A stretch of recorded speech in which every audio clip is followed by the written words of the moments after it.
Hello everyone and welcome back. My name is KFM and I'm the creator of the Romhack Pokémon Victory, and this is part 3 of my dev playthrough and commentary. So to start off, the usual spoiler warning.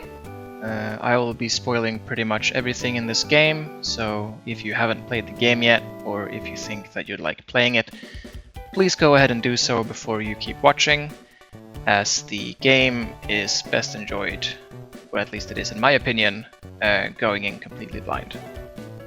So you have been warned. But with that said, let's keep going. So last time we finished off Route 3, which is over here, and we just entered the first big town, I guess you would call it, known as Riverhaven.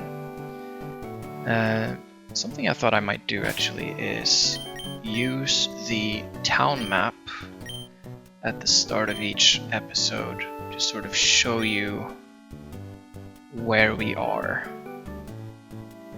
So this is the region map that I've made. I can move around my cursor here to show you where we started, which is here. And then we made our way up to Lamina Town, and then we made our way across Route 3 to Riverhaven. So this is where we are right now. And yeah, let's just start by exploring. Friend is here. You might remember her from the first town, Periol, where I talked a bit about her and said that she is going to travel the region sort of alongside you.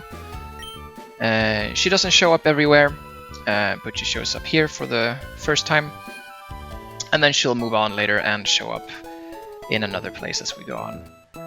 The NPCs in here don't have anything special to say really, neither do the ones standing out here. You can go into this house because there is a little whooper. Very cute, but this NPC doesn't say much either, just flavor text. We can make our way up here. Old man also doesn't say much. Old lady also doesn't say much. Although I mean, she comments on her grandson, who likes painting, and that's a hint to what the upcoming gym leader will be. He's a painter, and this is one of his paintings. You can talk to it. It doesn't show you an actual painting, but there's some flavor text there too, which I think most people probably miss. There's sort of a fork in the road here. We can go up, or we can go down, and we're going to start with down. We can pop into the mart, but there's really no special NPCs here. These guys over there have a reference to anime. Like I've said before, there are references in this game. In my opinion, they're not too obtrusive or blatant, but there are references, so you've been warned. This NPC is a little bit interesting. Let's see what he says now. Riverhaven is known for its picturesque view of the ocean. It attracts a lot of artists and painters, much like myself. And that's everything he says. Yeah, he used to have a little bit more dialogue. He says something along the lines of, oh, is that a ship over there, or a shipwreck over there?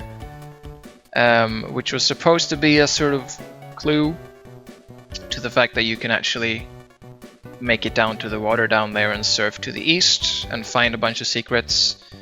You don't have surf in the demo, so you can't do that in the demo, and I wasn't really sure if I was gonna keep that, so that line of text is removed for now. But yeah, that's just a little tidbit for his dialogue, I guess. This house here is a bit more important. We can start talking to this artist, and he asks you what your favorite color is, and this definitely matters. So you can lie, excuse me, you can lie to him and tell him any color that you want. You don't have to actually pick your favorite color, obviously.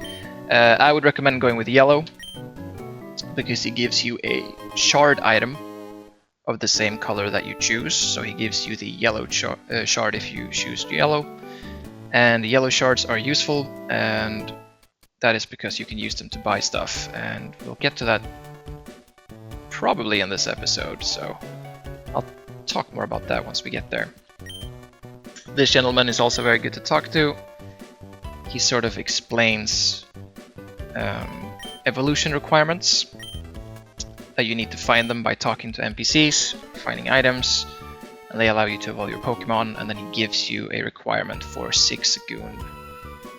And I do believe we have a Zigzagoon. We do have a Zigzagoon, so we can actually take a look. I just want to quickly check its ability. It is pickup, yeah.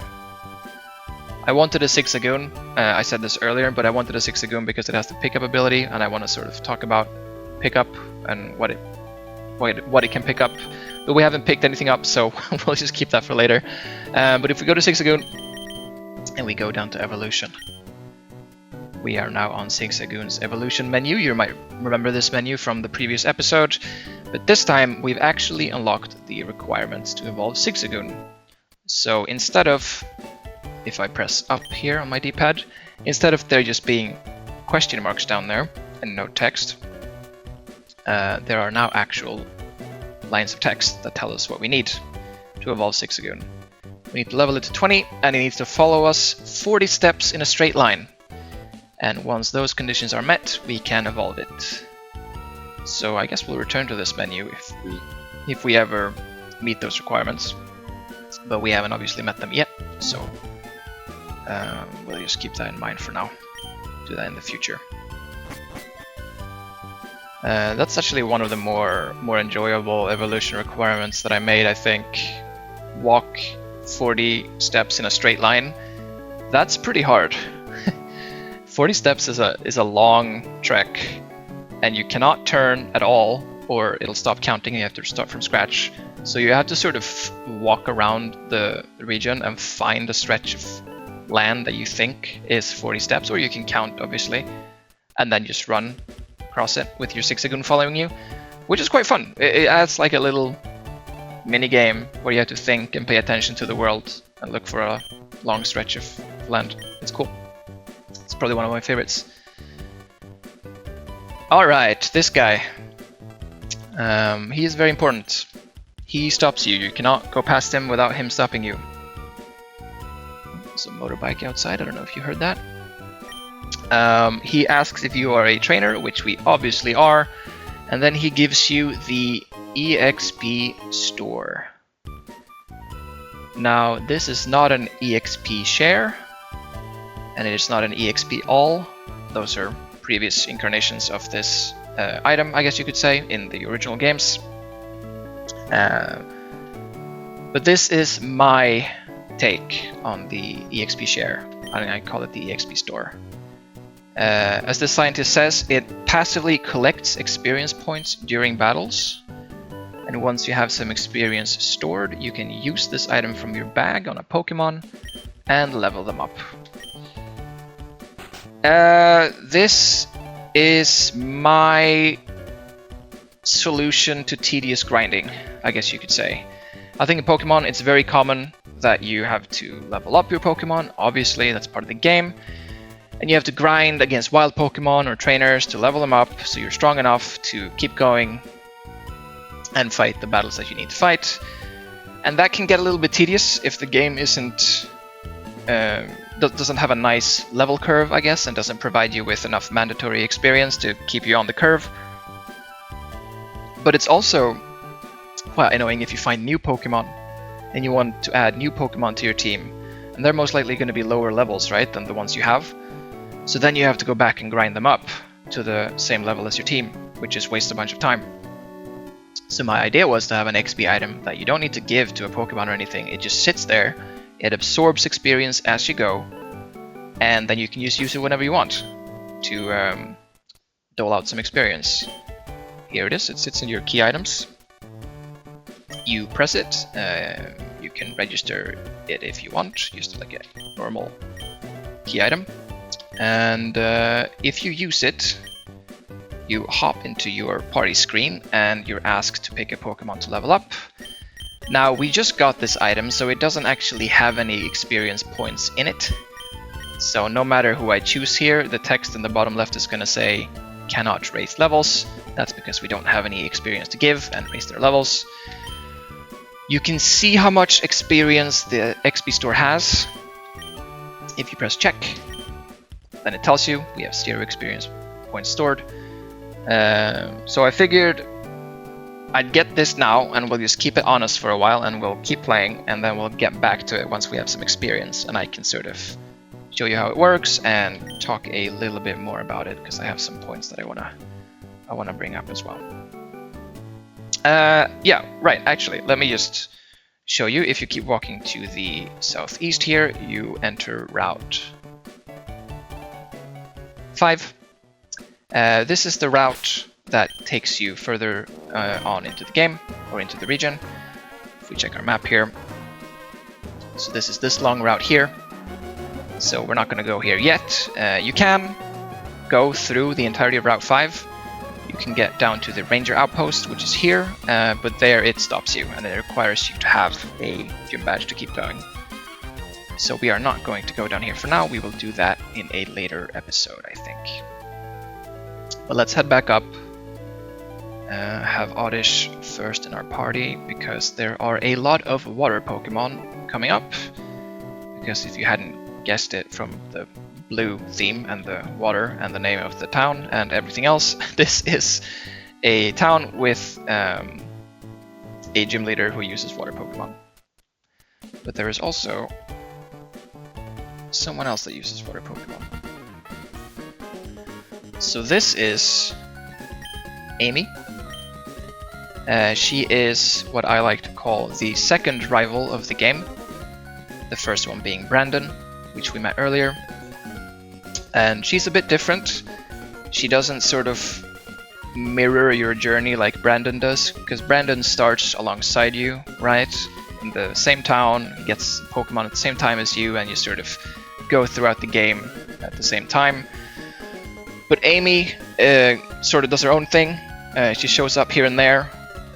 She's a bit of a free spirit, I guess.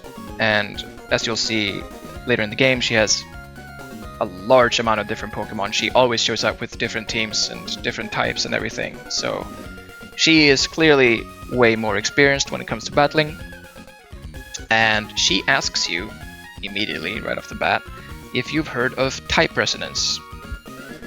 Now, you probably haven't, because that's not a thing in the original games. I made that up, and this is the gimmick for my game, the battle gimmick. So you can say yes or no. You sort of get a slightly different cutscene depending on what you say. So I save stated it earlier, I don't know if you saw, but I figured we'd just do both of the options here. So we'll say yes, we've heard of it. She says, oh, you have, that's great. It's my theory that it's connected to what I'm looking for. She introduces herself as an explorer, if you didn't catch that. And then she just says that it's time to get going. She leaves, and you cannot move because she comes back up. And she goes, hang on a second, there's no way you know what that is. Because if you're playing my game for the first time, I don't think you know what that is unless you looked it up on my posts or figured it out somehow yourself already, which is possible, I guess. She says that gym leaders know what it is, which is a subtle hint to the fact that all gym leaders will be using my gimmick in their battles. And she tells you that she is going to give you a show of what it is, and then the battle starts. But let's jump back, and we'll say no.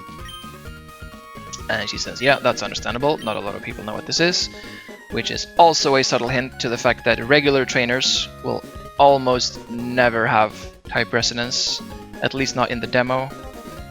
They will in the full game once you get to the higher levels and the trainers get stronger, but right now it's only the gym leaders or certain boss battles or rival battles that have resonance. And then she says, hey, let's have a battle and I'll show you what it's all about. And this is a mandatory battle. You have to beat this battle, and this is the difficulty bump that I believe I alluded to a little bit in the earlier episode. She is a little bit harder, not just level wise, but the Pokemon and moves. The Pokemon she uses, sorry, and the moves that they have. I made this sprite, by the way, I think it's probably the best one I made. But like I've said before, I want to eventually remake these sprites sometime in the future. Maybe get someone that actually knows what they're doing or something. But well, I'll tackle that in the future. So, lots to talk about now, because now we're getting into the gimmick of the game, or the battle gimmick. If you paid attention there, you saw that there was text that said the opponent's team resonates with the power of water, and then there was a very slight blue animation on the enemy whooper with a sound effect. And you can also see, if you press battle, that a little water icon, let me use my mouse cursor here, a little water icon pops up when you go to battle. And that's because the enemy team is using water resonance. These little icons I sort of hijacked from RHH's Emerald Decompilation project. They're used to show a Pokemon's typings, which I obviously already show in the Dex menu, so I sort of swapped them around and made them show resonances if they're active.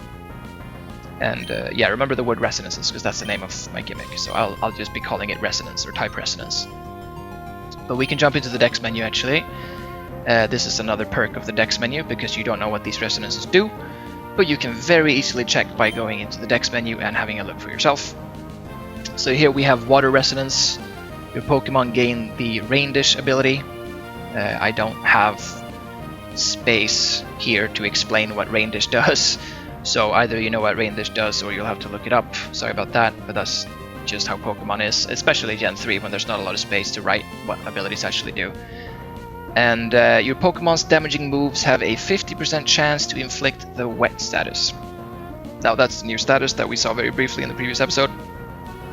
And this just gives all of her Pokemon a chance to inflict that status when they attack. So hopefully we'll be afflicted by it, because then I can sort of explain what it does.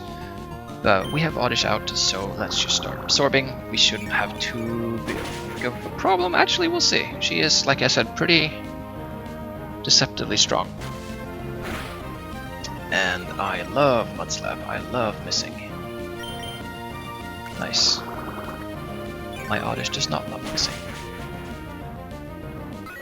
And pay attention to the text that shows up here, because now we have the XP store. So the text changes to Oddish gained X amount of experience, that's normal, but then it says some experience was stored in the EXP store. So that just sort of clues you in and reminds you that you are storing experience in the experience store. I really wanted just this to constantly show up, because I think some people just see that item when they get it and it's the same sprite as the EXP share, and they think it's just an EXP share and they don't pay attention to it, especially if you're skipping through dialogue and not reading. So this sort of might further you on that idea that it's something different. Totodile, how do we want to tackle this? We definitely want to switch. Right, we have a Tyrogue. Let's go into Tyrogue. And we're switching because our accuracy was reduced. And let's blast this guy. Let's use the Dex menu. 16 speed. Tyrogue is so slow. Wow.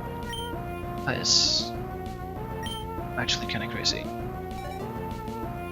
Let's just hit it as hard as we can.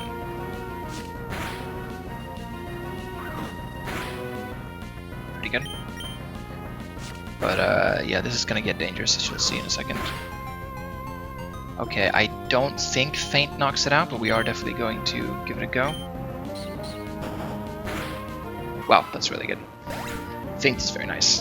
That Totodile has a move called Flail, which does more damage the lower HP you are, and the AI is very keen on using Flail, and Flail does ludicrous amounts of damage at this level. As in, it'll one-shot probably your entire team if the Totodile somehow survives with like 1 health, which I have seen happen to people. It's ridiculously strong. We're gonna just tackle, even though tackle is decent, but I won't both double kick and karate chop. But yeah, so that Totodile is a bit of a danger if you get unlucky. Switch back to Oddish. And so is this Pokemon, Poliwag. It has Confuse Ray, not Confuse Ray, the other one, Supersonic, yeah. It has Supersonic, which it luckily missed. And it has Hypnosis, and the AI, again, loves to use Supersonic and it loves to use Hypnosis, which is very annoying and makes this Poliwag actually quite hard. There's the Hypnosis, but it missed. Luckily for us, both Supersonic and Hypnosis are like 55% accuracy, I think. So we got really lucky here. I've seen people get very unlucky, and yeah. So that's why I think this battle is actually quite hard. It's mostly like if you're unlucky, but it can be tough. Alright, easy battle. Did you notice the watery aura around my Pokemon? So I have her talk a little bit about type resonance to try and explain a little bit. She says, since I used a team of several water Pokemon, what you saw me use was water resonance. Now she says several water Pokemon. She doesn't actually tell you how many water Pokemon you need for this to happen. I mean, the clue is in how many Pokemon she has. She has 3, so you need to use 3. And I don't think I explicitly state this later, but I don't feel like I need to. Like, I'm not a huge fan of being super blunt with this stuff, because I really enjoy people figuring this stuff out on their own. And people do. Pretty much everyone, I think, during testing, except for maybe like one person, figured out what it was and how many Pokemon you need from just by playing the entire demo. She stays here. That's a bit just fun text. She usually sticks around in Poké Center, so you can talk to her. And she's definitely a bit nicer than Brandon. More fun to talk to. Awesome. I could go on an absolute mega rant about type resonance and what they all do, etc. But I think I'll keep it short because we have a lot to cover here in Riverhaven. I'll just say that as I walk around a bit, each Pokemon type, all 18 types, I think it's 18, including Fairy, because Fairy is obviously in this game, have a resonance. They all have completely different effects. They're all coded into the game. They're all here. They are very strong, some of them. And I mean, some of them are completely busted. But the idea behind them, I mean, first of all, the idea behind what the actual buffs give you, they're supposed to encourage sort of building your team around it a little bit. So we didn't get the wet status on us there, but you did see that the water resonance gives you a huge chance to put wet on the target. And wet is a very good status to have on the enemy if you're attacking with grass or electric moves. I guess I'll just tell you what wet does, because now we're sort of talking about it. But the wet status makes it so that the Pokemon that's wet becomes weak to the same types that water is weak to.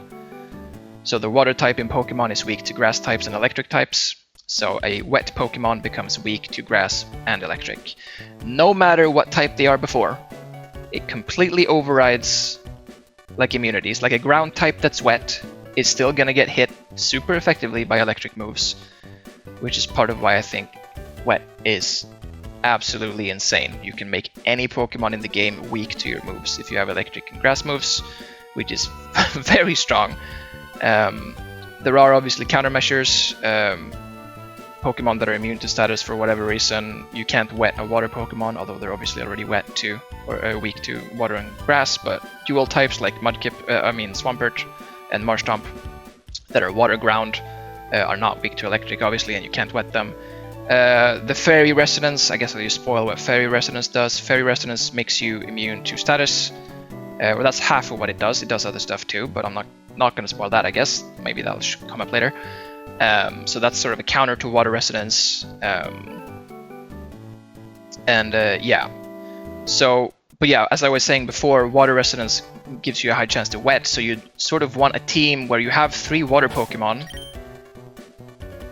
and you'd also want Pokemon that can take advantage of the effect, because the water Pokemon that you have might not be able to take good advantage of wet, because they might not have any grass or electric moves. I mean, Lotad is great, right? Because it's water and grass. So here you have a water Pokemon that can absolutely take advantage of wet, and that was the Pokemon that one of the testers used during testing. When they took advantage of wet, they used Lotad. And yeah, so it sort of makes you think about your team building. 3 water Pokemon, okay, and then maybe like 1 electric, 1 grass, and then maybe something else. Because the buffs apply to your whole party. It's not just your water Pokemon that get the water buff, your entire party gets the buff. And the second big point of my gimmick, I guess, is that I want to encourage team building that is a bit more unusual, I guess, than what people usually do. Obviously, people build Pokemon teams however they want. It's kind of subjective. But I think that the majority of people really like having varied teams, like varied types.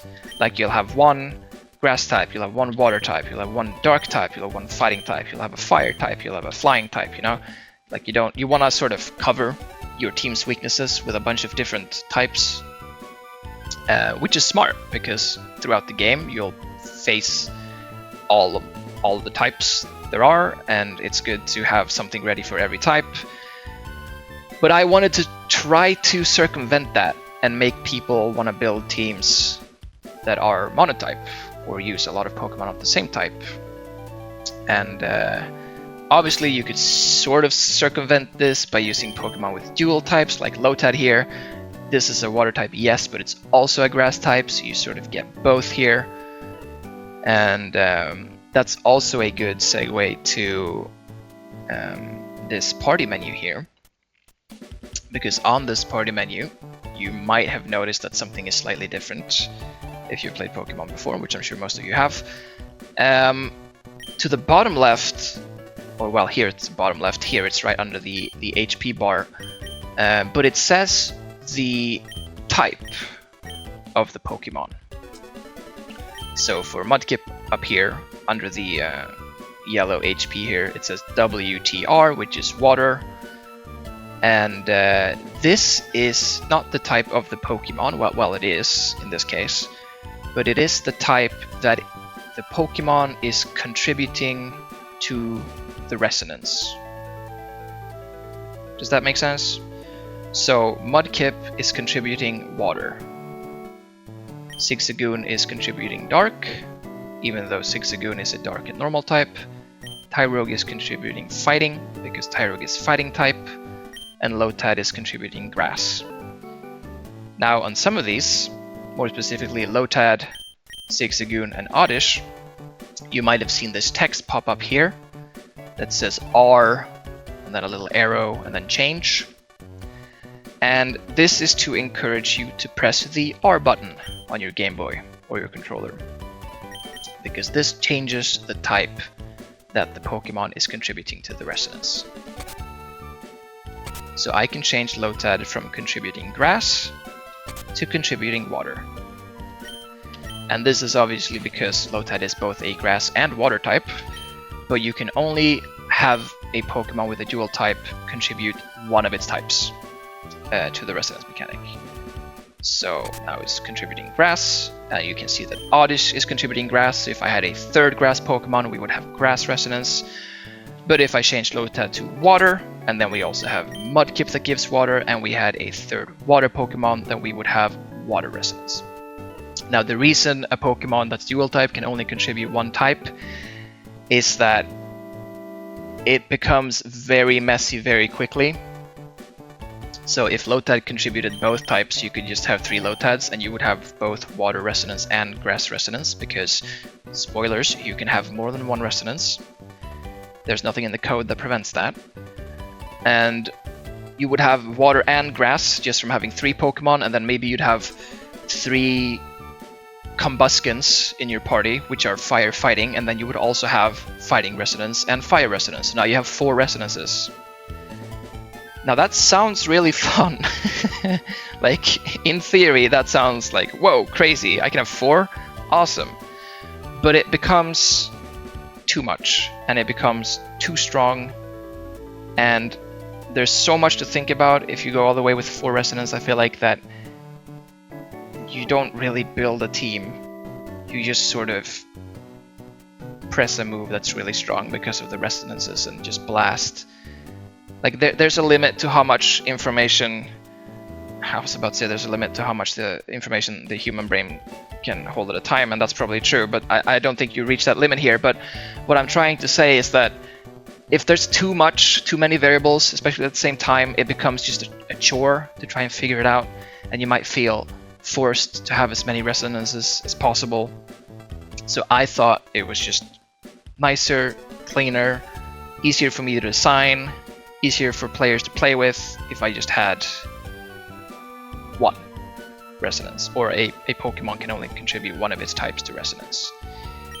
With that said, since you need 3 Pokemon for a resonance, obviously you can actually have 2 resonances at the same time. So I could have 3 grass types and 3 water types in my team, and then I would have 2 resonances. This is allowed. I think 2 is a good number, contrary to 4, when it comes to these resonances. This allows you to sort of combine resonances and figure out synergies between the resonances themselves. So if we take an example that we already talked about, I said that water resonance has a 50% chance to wet the target, and I was talking about fairy resonance earlier, which makes you immune to status, your team immune to status. What fairy resonance also does is that it doubles the chance of moves that can apply status effects to happen, if that makes sense. So if your moves now have a 50% chance to wet the target, all of your moves do, because of water resonance. If you have fairy resonance at the same time, that 50% gets doubled to 100%, and all your moves will now always wet the target. Right? So that's kind of crazy. All of a sudden, your Pokemon, no matter what they attack with, wet the target. And I'm just going up here to get the Bullet Seed TM because I know it's here and it's relevant to my point. Because imagine that you have Bullet Seed, which is a grass move that it hits multiple times. So you have Water Resonance and you have Fairy Resonance, 100% chance to wet, and you use Bullet Seed. The first Bullet Seed hit does damage and wets the target, and then every consecutive Bullet Seed hit is super effective because the first one procs wet on the target. Right?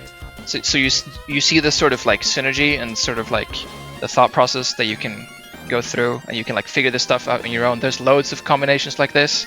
You can be like, oh, this seems really good, and then you can try it and stuff like that. And that's super fun. That's so fun in the game to just like explore systems in that way and tinker with it yourself. And again, I don't say that you need 3 Pokemon.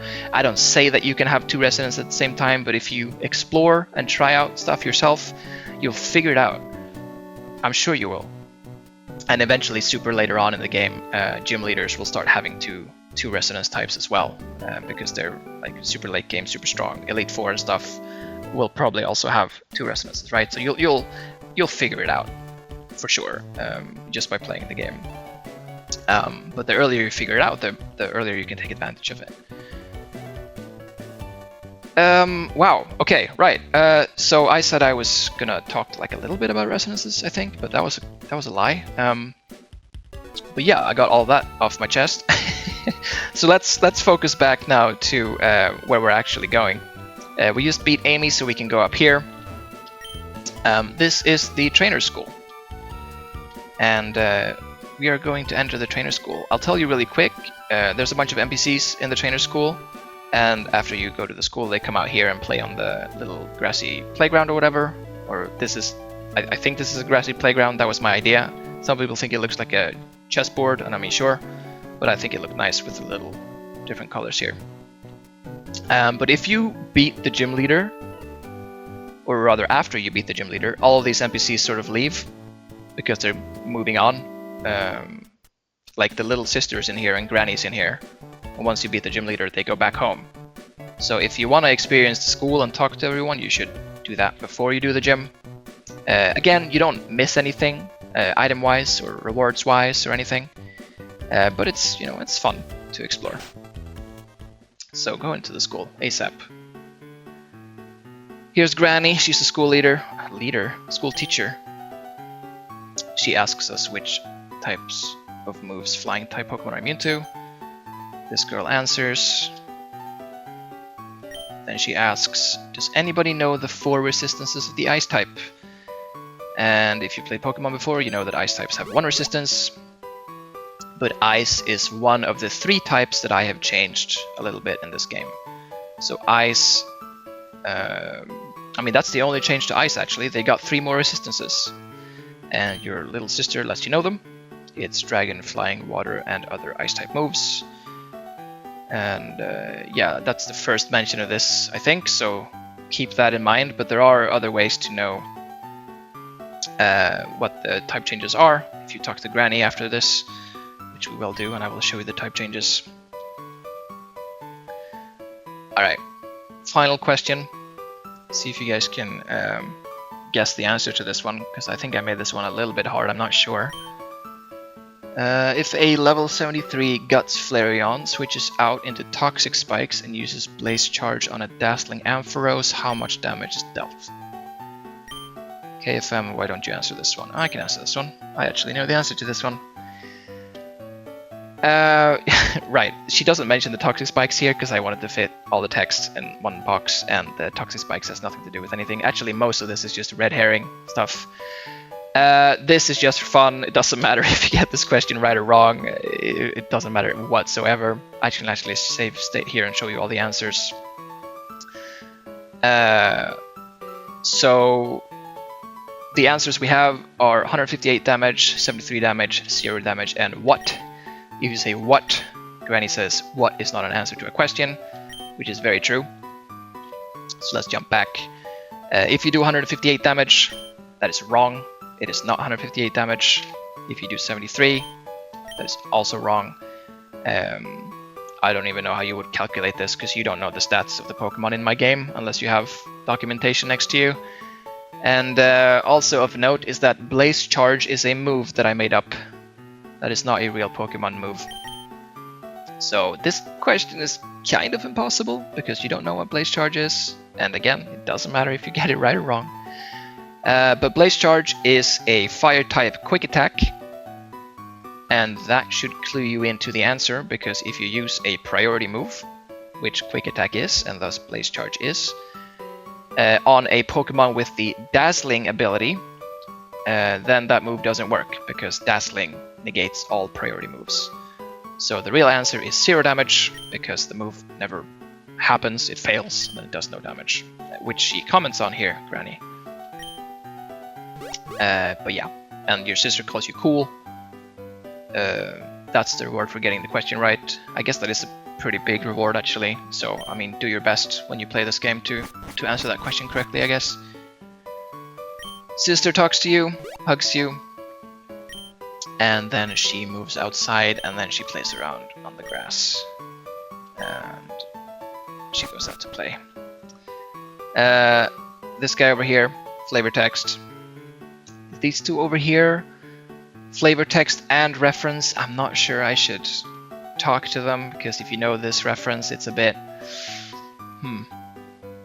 Yeah, I don't think I should talk to them, but feel free to if you play the game yourself.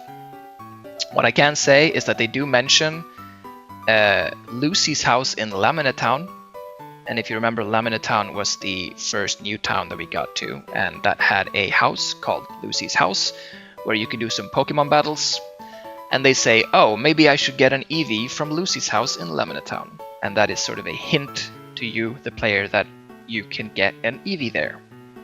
Which you can, but you have to basically beat the entire demo first, get all 3 gym badges, before you can fight Lucy. But it's sort of a little hint that you should go back there and try it. And let's talk to Granny. Granny, like I said, gives you the option to pick between 3 types: Bug, Ice, and Steel. We'll look at Bug, and she sort of just explains what the changes are. I'm not gonna explain my reasons for the changes, or I'll just go through them quickly. But Bug is very weak in the real game, so I gave it a resistance to Fairy, and it's now strong against Fairy. And then just a very minor buff that it's not resisted by Ghost or Poison anymore, which doesn't really affect Ghost or Poison too much, but it buffs Bug just slightly.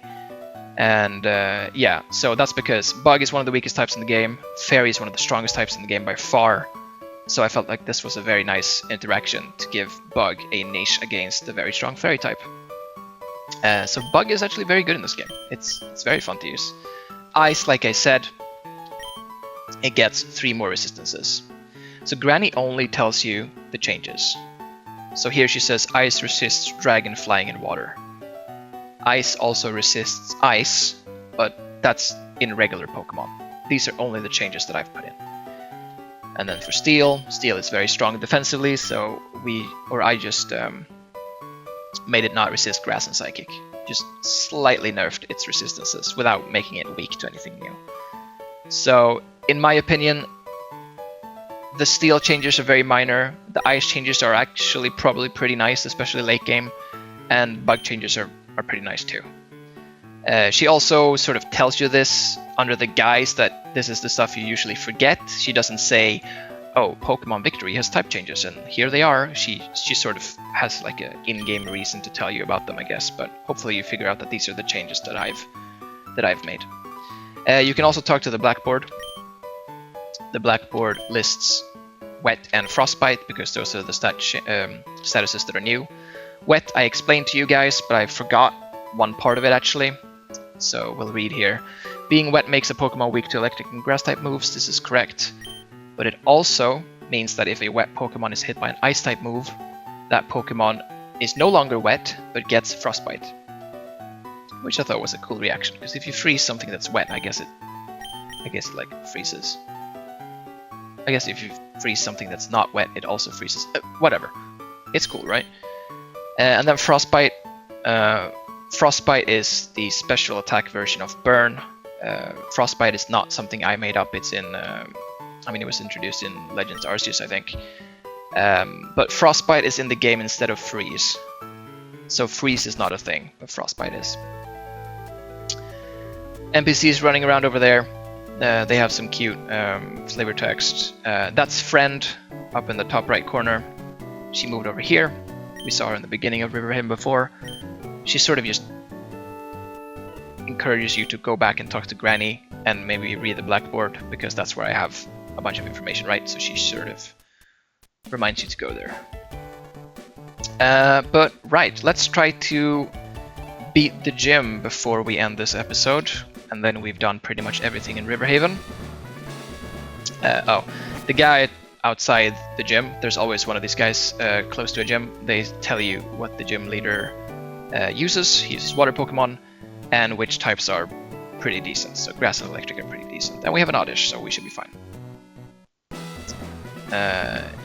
Gym guide, regular gym guide, just like normal games. He gives you some water the first time you talk to him in every gym.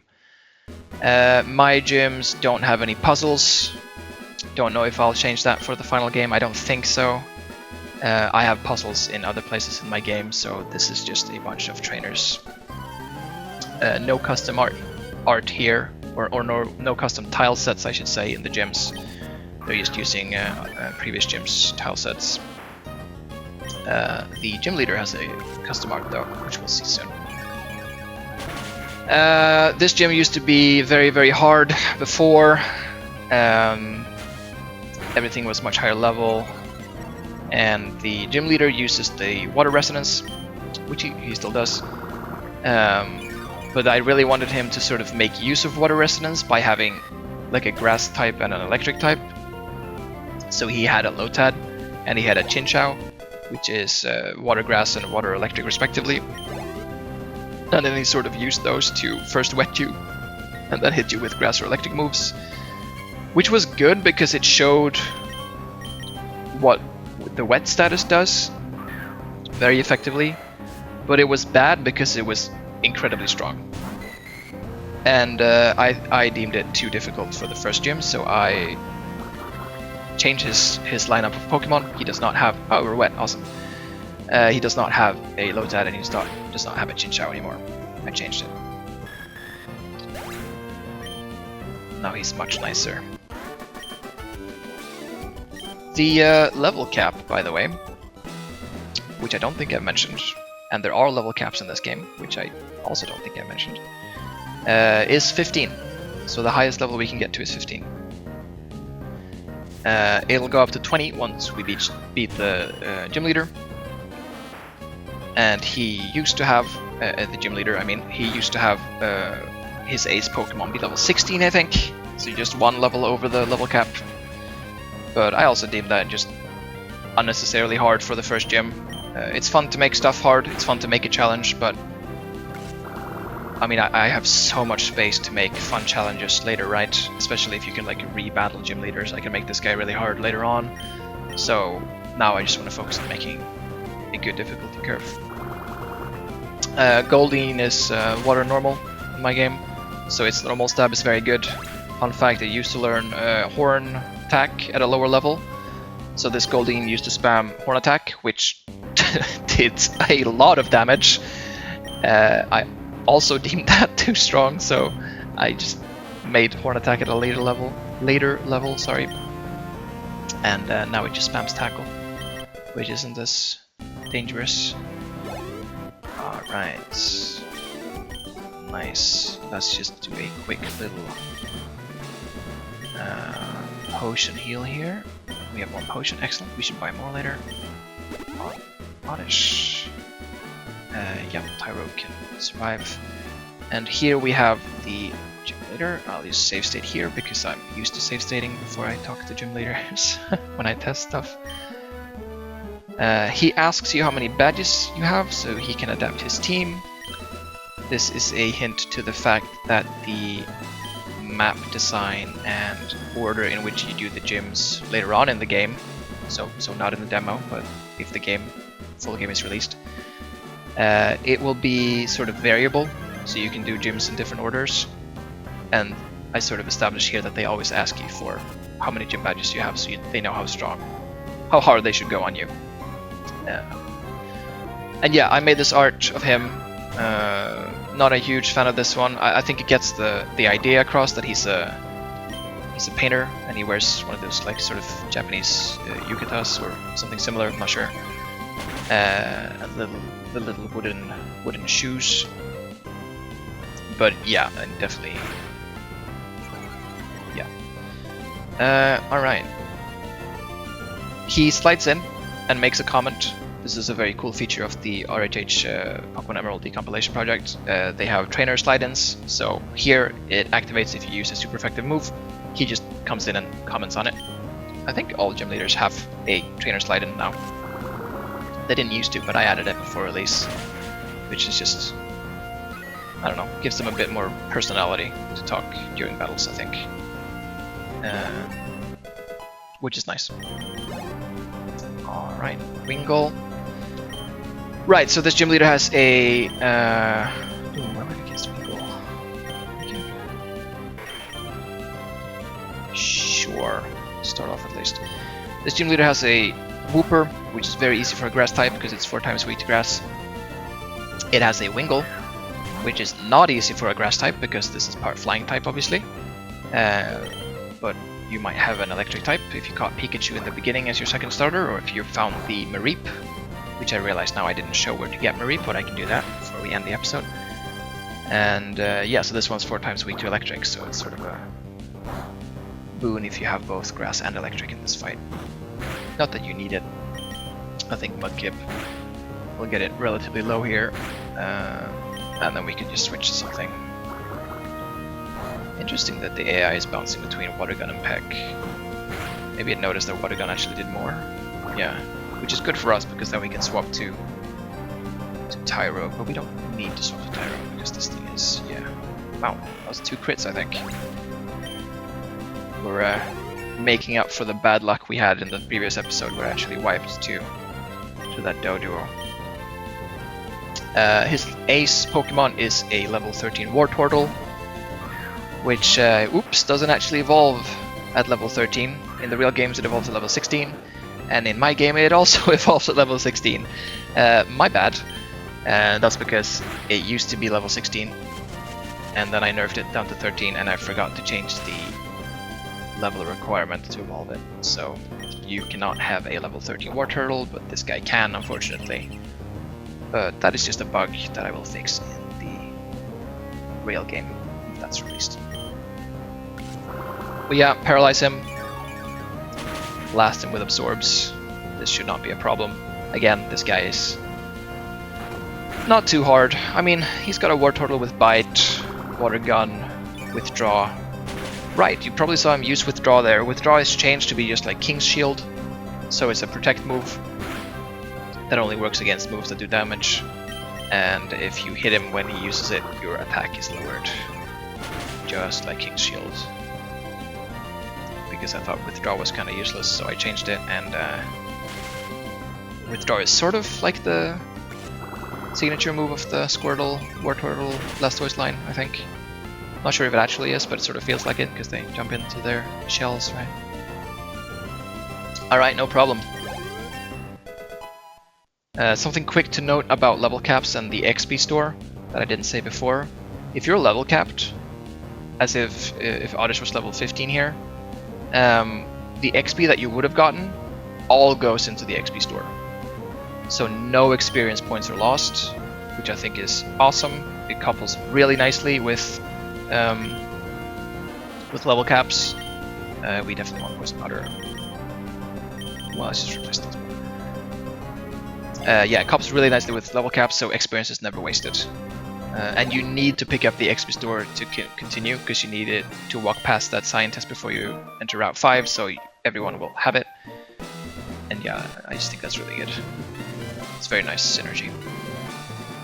River badge, because there's a river nearby. Wow. The more badges a trainer has, the stronger their Pokemon can become. Now that you have 2 badges, your Pokemon can grow up to level 20. So that's how you increase your level cap. It's locked behind the gym leaders, which I think makes sense. Many gym leaders give out their favorite TMs. This TM is Soak. I've changed Soak. Soak in the real games make the opposing Pokemon become the water type, but I've made Soak make the opposing Pokemon get the wet status, which is almost the same thing, but not really. Now you can see that these NPCs are gone, like I said they would be. Everyone in here is gone except for this guy, because he's stuck playing his Game Boy. Relatable. Instead of Granny, you can talk to the book here, and the book gives you the same information about the types. So that's good. Let's hop back and heal, and then let's consider ending this episode here, because we are nearing 1 hour, and I would like to stay under the hour mark for no particular reason, I guess. I'm going to quickly show you where we can get Mareep, which you can get before the gym. You need a Spinarak with you to get Mareep, and you trade a Spinarak for a Mareep in this house. So here's the scientist we just talked to. He doesn't really say anything special here. I should have him say that you can press the check option on the item to see how much experience you have.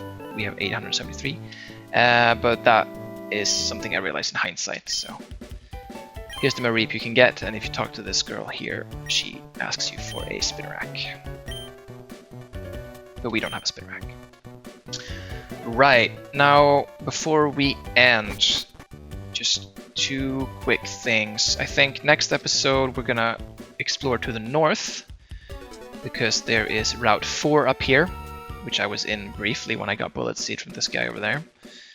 You don't need to go on to Route 4 at all, it's completely optional, and it's the first really optional route in the game. I like secrets, I like optional routes, so that's why that's here, this little route here. But we will definitely explore it, because I have a lot to say. So if I know myself right, next episode is only going to be exploring Route 4 and the big mountain that's on it. But there's actually quite some hardcore secrets there,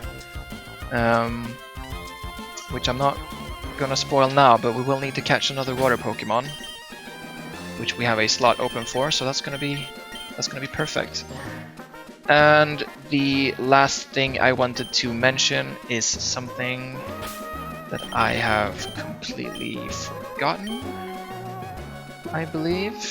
Oh, no I haven't, because we were going to show you, or I was going to show you, sorry, the XP store. So now that we have some experience in it, we can pick a Pokemon. Let's pick Oddish. Raised by how many levels? We can do 1, and we can only do 1, apparently. The reason we can only do one is because the EXP store only contains enough experience to raise Oddish by 1 whole level. So it works in level increments. So like if there's not enough experience to make Oddish level 15, for example, you can't raise the level at all. Like you can't give just partial experience, you have to hit a level. But Oddish is our highest level, so let's just look at someone else like Lotad. We can increase by 2, even 3, 4. Awesome, we can increase it by 4 levels. Zigzagoon, 6. So do you see what I mean? This is so nice. I don't have to switch grind my Zigzagoon, I can just press yes and it instantly goes up to 12. You don't have to do 1 level at a time. That took a bit of coding to get right, let me tell you that. It learns all the moves, everything in order that it would have learned by leveling up 1 level at a time. Zigzagoon learns Snarl. Snarl is an amazing move, especially early, so we're definitely using that. Lick is kind of useless. But yeah, so super happy with the EXP store, and from what I've seen, so are a lot of people, which makes me really happy. I'm happy that people think it's a good ooh, 1 level, nice. It's a good good system. Oh, maybe I should have tried to give that last level to Mudkip. Ah, whatever. Awesome. Just below the 1 hour mark. Good job, me. But yeah, we'll end it here, I guess. I'll save. And thank you all for watching. Next episode we'll explore Route 4, Mount Lave.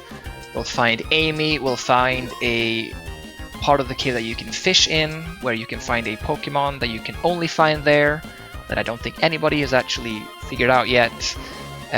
We'll have to go through some dark areas. We'll see a bunch of Rock Smash rocks in the way that we can't pass yet. You can't pass those in the demo.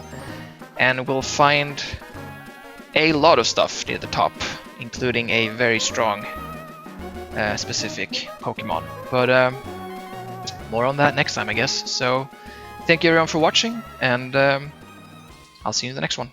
Bye.